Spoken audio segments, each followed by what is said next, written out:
Kalau kita nak berubah ni mesti kita amalkan petuanya, iaitu 3S. Ingat 3S 2I. Itu je. 3S 2I. Kena simpan ni betul-betul ni. Yang pertama kita nak ubah petuanya, kita berubah daripada diri sendiri. Kita mulakan dengan diri sendiri. Yang kedua, kita ubah sedikit-sedikit, S yang kedua. Dan yang ketiga, kita ubah mesti sekarang, ya. Sendiri, diri kita sendiri, sedikit-sedikit dan sekarang. Yang dikatakan 2I itu ialah ikhlas dan istiqamah. Ya. Baik, kita mulakan dengan yang pertama dululah, ya. Kita kongsi iaitu bagaimana kita nak mulakan perubahan. Kita mesti mulakan dengan diri kita sendiri terlebih dahulu. Subhanallah, dalam prinsip kita berdakwah selalu ditekankan oleh para murabbi kita, para ulama berpesan kepada kita umat dakwah, ya. Jadi kalau kita nak berdakwah, prinsipnya ialah baiki dirimu dan serulah orang lain, ataupun mulakan dengan dirimu dan serulah orang lain. Jadi kena mulakan dengan diri kita sendiri dulu, ya. Sebab itu dikatakan di dalam di dalam perbincangan secara saintifik ataupun secara ilmu yang berkaitan dengan psikologi, dia kata ada dua circle dalam kehidupan kita.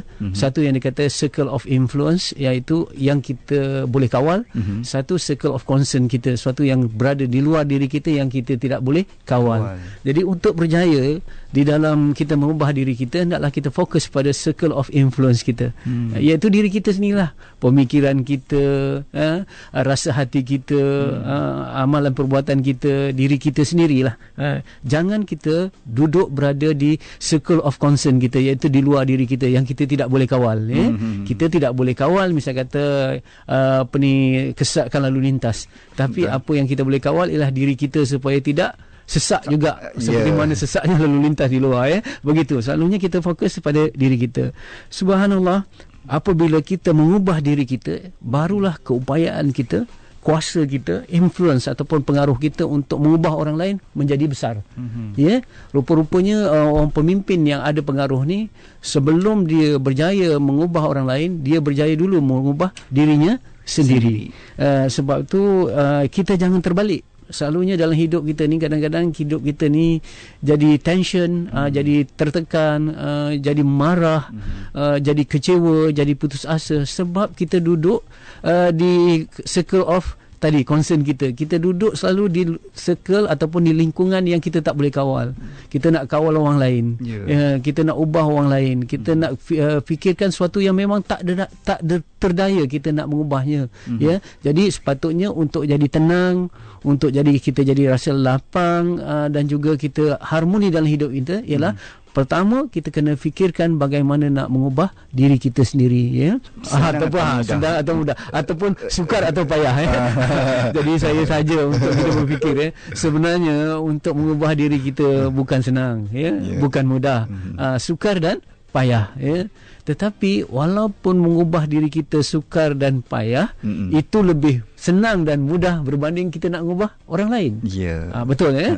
Contoh, kita buat azam, setiap tahun kita buat azam, sama ada tahun Masihi atau tahun Hijri. 1436 Hijrah baru ni, kita dah kata kita contoh, ya, kita nak mulakan dengan kita nak solat berjemaah, ya. Kita nak membaca Al-Quran, kita nak bersedekah, kita tak nak mengumpat, kita tak nak hasad dan sebagainya. Kita tulis semua azam-azam kita, ya. Okey, sekarang dah bulan Mac, ya, dah bulan 3 dah. Dah 3 bulan dah azam itu. Buka balik azam kita tu, cuba write yang mana yang kita dah buat, dan pangkah yang mana kita gagal. Saya rasa kalau saya lah banyak pangkah daripada kita write, ya. Betul, artinya sukar untuk mengubah diri kita. Apabila kita rasa sukar untuk mengubah diri kita, seharusnya itu menimbulkan kesabaran untuk mendidik dan mengubah orang lain, ya. Sebab tu saya katakan kesukaran dalam kita nak mendidik diri kita seharusnya menimbulkan kesabaran untuk mendidik orang lain. Jadi kita sendiri pun sukar untuk berubah. Sebab itu kita jangan menjadi orang yang munafik. Munafik ni artinya orang yang berpura-pura. Kita nak orang lain berubah, tetapi diri kita sendiri kita tidak berubah. Sebab itu Allah Subhanahu Wa Taala menegaskan di dalam Al-Quran, lima taquluna ma la taf'alun, ya. Apakah kamu mengatakan sesuatu yang kamu tak perbuat? Soal kita cuba melakukan gagal itu soal lain. Tetapi kalau kita tak berbuat langsung, tetapi apa yang kita nak orang lain yang nak berubah, diri kita sendiri tak berubah, tentulah ini suatu yang tidak kena, suatu yang bertentangan dengan fitrah kita. Contohnya sekarang ni Ustaz Syafiq, kita bercakap tentang wabak denggi dan sebagainya, tentang kebersihan dan sebagainya. Kita marah kadang-kadang kenapa sampah tak dikutip, kenapa tempat di kawasan-kawasan yang umum ini rumput lalang dibiarkan begitu, sungai-sungai tidak dibersihkan dan sebagainya. Kita merungut tentang keadaan-keadaan di luar kawalan kita, tetapi malangnya kadang-kadang tangan yang sama yang merungut tadi, yang membuang sampah daripada tingkap kereta ke dalam parit, ke dalam sungai dan sebagainya. Jadi tak elok begitu. Jadi kita kena fokus pada yang dikatakan kita kena ubah diri kita sendiri. Sebab itu dikatakan justru kalau setiap keluarga menyapu halaman rumah masing-masing, akan bersihlah seluruh negara. Begitu ya. Kalaulah setiap keluarga menyapu halaman rumah masing-masing, akan bersihlah sebuah negara. Maksudnya kita jaga kebersihan di tempat kita, di tempat sendiri, duduk kita, di tempat sendiri. Jadi ini kita mulakan dengan diri kita sendiri. Subhanallah. Selalunya kita sebagai suami, kita nak isteri yang baik. Tetapi selalunya kita tertekan apabila kita nak isteri kita jadi baik sebagai satu syarat untuk kita baru jadi baik. Tak boleh, itu terbalik. Sepatutnya cara kita nak isteri kita jadi baik ialah kita dulu menjadi suami yang baik. Begitu juga dalam hubungan majikan dan juga pekerja, kita nak majikan yang baik, kita dulu jadi pekerja yang baik. Sebaliknya majikan pula berfikir kalau kita nak pekerja yang baik, majikan dulu jadi majikan yang baik. Begitu juga rakyat, begitulah negara dan sebagainya. Sekiranya orang pergi kembali kepada circle of influence masing-masing, iaitu kembali kepada diri masing-masing, berdasarkan yang kita lihat dalam Quran, ku anfusakum, selamatkan diri kamu, baru dikata wa ahlikum nara, keluarga kamu. Jadi kalau kita kembali kepada diri kita masing-masing, insya-Allah dunia akan lebih aman, negara akan lebih aman, masyarakat dengan lebih aman. Kita buat dulu apa yang mampu kita buat, barulah Allah akan bantu untuk kita buat apa yang kita tidak mampu buat. Yang kita mampu buat ialah diri kita sendiri. Itu yang pertama. Jadi ini satu prinsip yang pertamalah, S yang pertama iaitu sendiri, diri sendiri. S yang kedua ialah ubah sedikit-sedikit. Walaupun kita nak buat kebaikan, walaupun kita nak berubah ke arah yang lebih baik, lebih cantik, lebih menguntungkan, tetapi kita tidak boleh gopoh dan kita tidak boleh gelojoh. Kita nak, orang kata kita tamak dalam nak melakukan perubahan itu, semua kita nak ubah. Jadi tolong kita ubah biar orang kata selapis demi selapis. Kalau kita sebagai analoginya Ustaz Syafiq, cuba datangkan pada kita buku yang tebal, dengan muka surat yang banyak. Katalah kita sebagai satu analogi saja, tolong koyakkan buku itu. Kita kena koyakkan betul-betul tengah dia. Kalau kita pegang buku itu, kita nak koyak, tak mungkin memang kita dapat koyak. Tetapi kita ambil muka surat pertama, kita koyak, kedua, ketiga, keempat, akhirnya semua itu. Jadi bermula daripada sedikit-sedikit. Subhanallah, orang tua kita dahulu, mereka memang arif dalam prinsip perubahan ini. Mereka kata apa? Kalau nasi panas, makan tepi-tepi dulu. Betul, kita dihidangkan nasi yang panas, Ustaz Syafiq, kita kena makan tepi-tepi dulu. Tepi-tepi, sikit-sikit dan sebagainya. Jadi kita nak ubah, jangan kita gopoh, kerana prinsip dalam perubahan juga berbunyi begini, meruntuh sekelip mata, membina mengambil masa. Kalau kita nak meruntuh sekejap je, kita nak meruntuh satu bangunan ataupun satu yang dikata kejap je, bom aja buat runtuh. Tetapi membina kena mengambil masa. Jadi apa maksudnya, apabila kita nak buat perubahan ke arah kebaikan, artinya kita nak membina. Bila kita nak membina ni, dia mesti melalui satu proses yang dipikir gradually, ataupun dalam bahasa Arab tadarruj. Maksudnya sedikit. Tidak boleh dengan orang kata sekaligus kita nak ubah. Tak boleh nak buat overnight sekalinya. Baik, Contohnya kalau kita nak ubah, kita kata kita nak ubah diri kita, kena ubah hati kita. Dan nak ubah hati kita, kena ubah solat kita. Kita nak jadi yang lebih baik bila kita kata minta petua, minta pandangan, nasihat, wasiat daripada para murabbi kita. Mereka kata kalau nak ubah diri kita, kena ubah hati kita. Nak ubah hati kita, kena ubah solat kita.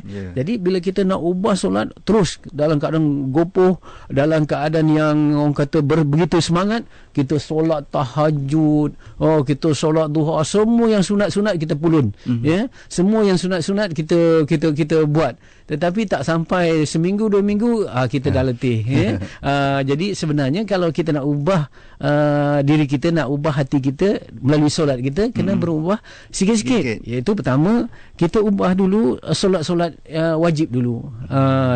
Kita ubah sikit-sikit apa? Kita tepati waktu solat. Contoh dah tepati waktu solat, dah istiqamah, kemudian baru kita ubah apa untuk solat berjemaah, ataupun kita undur ke belakang sikit. Lebih asas daripada itu, kita ubah cara berwuduk kita. Cuba kita anggap sekarang ni, Ustaz Syafiq, saya pun dapat teguran daripada para murabbi atau guru kita lah yang katakan, kita nak capai solat yang khusyuk bukan bermula daripada takbiratul ihram, tapi solat yang khusyuk bermula daripada mengambil wuduk. Jadi waktu mengambil wuduk tu dah kita bina khusyuk dah. Betul. Bila kita basuh muka, basuh dengan puas, basuh dengan tenang, basuh dengan orang kata penghayatan. Bisa kata begitu juga bila basuh tangan dan sebagainya. Jadi kadang-kadang kita terlupa. Kita nak konsentrate dalam solat saja. Tetapi dalam wuduk tu dah bermula di situ. Jadi kalau kita nak bermula sikit-sikit, bermula dengan wuduk dulu. Mungkin kalau orang dengar tadi, dia kata kita nak baiki diri, mestilah solat tahajud. Kita apa bermula daripada wuduk pada asas? Tidak, bermula dengan sedikit-sedikit. Ini yang saya nampak kadang-kadang dalam program motivasi, minta maaf dalam program atau training dan sebagainya, anak-anak kita ni yang belum pun istiqamah untuk solat subuh, belum pun dia dapat segar untuk bangun solat subuh, tetapi dalam program-program itu dikejutkan 3 pagi untuk solat tahajudnya, solat tasbihnya dan sebagainya. Jadi itu yang menyebabkan nanti bila dia balik kursus, dia balas balik dan sebagainya, dia lawan balik perkara ni. Sebab itu kita kena ubat sedikit-sedikit. Jadi solat wajibnya kita jaga, solat awal waktu dan sebagainya, baru kita tingkatkan sikit solat berjemaah, kemudian kita tambah ilmu lagi dan sebagainya, insya-Allah. Jadi kita ubah sedikit. Okey. Jadi susah ke kita nak ubah sedikit-sedikit ni? Tak susah. Betul. Sebab sedikit saja Okey. Yang ketiga, sebelum kita berbincang dengan para pendengar, ialah kita kena ubah sekarang. Sekarang. Jangan tunggu. Ini orang kata the power of now. Kuasa sekarang. Sebab begini, kalau kita menangguhkan perubahan itu, kerana apa? Selalunya kita menangguhkan perubahan, Ustaz Syafiq. Kalau kita nak buat keputusan, kita tangguh. Sebenarnya keputusan itu sukar. Betul. Ataupun suatu yang perkara kita tak seronok. Ataupun perkara itu suatu yang susah dan sebagainya. Jadi selalunya tendensi ataupun kecenderungan kita untuk tidak bertindak, kita bertangguh, ialah apabila yang kita nak buat tu kita tak suka. Memanglah bila kita nak buat ke arah kebaikan, Ustaz Syafiq, suatu benda yang sukar. Betul. Satu yang menentang hawa nafsu. Suatu yang selalu saya katakan dalam hidup kita ni, kita selalunya kita bertembung dengan 2 perkara. Satu perkara yang kita perlu buat, satu perkara yang kita suka buat. Ustaz Syafiq, kalau kita nak berjaya, kita kena buat apa yang kita perlu buat, walaupun kita tak suka buat. Kerana perkara yang kita perlu buat dan kita suka buat ni selalunya timbal balik. Dia tidak sama. Perkara yang kita perlu buat selalunya itu kita tak suka. Perkara yang kita suka buat sebenarnya itu tak perlu. Tetapi orang yang tidak bertangguh, dia nak berubah, dia buat sekarang, dia buat juga apa yang dia perlu buat walaupun dia tidak suka buat. Cuma pertanyaannya, apakah sukar? Apa tak sukar? Bukan sukar sangat, sebab dia berubah sedikit je. Kembali kepada prinsip yang kedua. Sukar tak? Bukan untuk diri sendiri, betul? Bukan nak ubah orang lain. Baik ini. Jadi mulakan serta-merta. Apabila kita tengah bersemangat, contoh Ustaz Syafiq, Sebab tu mana-mana pakar-pakar pendidikan ataupun motivasi dia kata apabila kita habis training ke ataupun training yang paling berkesan dalam untuk orang Islam ialah bulan Ramadan, ya, yang lebih kurang dah kurang daripada 1 hari dah, dekat dah ya Ramadan. Artinya bila kita dah keluar daripada madrasah Ramadan ataupun apabila kita keluar daripada kursus ke program ke, Ustaz Syafiq pun ada program training dan sebagainya, mana-mana organisasi, kita dah hazam dalam program tu, dah habis kursus saja 4 hari kita kursus atau 3 hari, kita pun keluar daripada kursus ya dan sebagainya. Hendaklah kita teruskan amalkan. Jangan kita simpan buku nota tu, simpan azam tu lebih kita kata nanti kita akan datang. Sorry ya, kita tidak akan datang lagi. Kita revisit dengan cepat. Begitu juga bulan Ramadan, setelah kita istiqamahkan qiyamul lail dan istiqamahkan Quran dan sebagainya, bila keluar saja daripada bulan Syawal, raya sehari, lepas tu terus kita amalkan balik. Ni sebab kalau kita bertangguh, subhanallah, ini yang dipesankan oleh orang Melayu tu, kerja bertangguh, peribahasa Melayu lah, ataupun perumpamaan ke bidalan, atau saya tak ingat kerja bertangguh tidak menjadi, kerja beransur tidak bertahan. Maksudnya kalau kita tangguh-tangguh kerja takkan menjadi, tapi kalau kerja maksudnya beransur-ansur sikit-sikit, tak ada apa-apa pun yang kita buat untuk ini, lama-lama kita tidak akan bertahan. Jadi pentingnya sekarang ni kalau kita lihat, sebelum masalah itu bertambah besar, sebelum halangan itu bertambah besar, dia sembang kecil lagi, kita kena ubah sekarang. Itu yang dipesankan. Akhirnya 2I itu ialah apabila kita nak berubah, yang dekat ke sedikit-sedikit I itu mesti istiqamah ya, konsisten. Seperti mana saya selalu dengar sekarang ni motivasi pagi oleh Profesor Dr. Muhammad, dia kata kalau kita nak jadi tabiat suatu perkara tu kena amalkan sampai 40 hari ya. Mula-mula kita buat sampai 40 hari, dia dah jadi autopilot dah nanti ya. Jadi artinya istiqamah ya. Sebab itu Rasulullah sallallahu alaihi wasallam kata amal yang terbaik itu amal yang sedikit tetapi istiqamah. Tadi sedikit kita berubah tapi istiqamah, dan amal tu yang dikira oleh Allah Subhanahu wa taala ialah amal yang ikhlas. InsyaAllah kita berubah kerana Allah, InsyaAllah bukan berubah kerana manusia atau kerana yang lain ya. InsyaAllah saya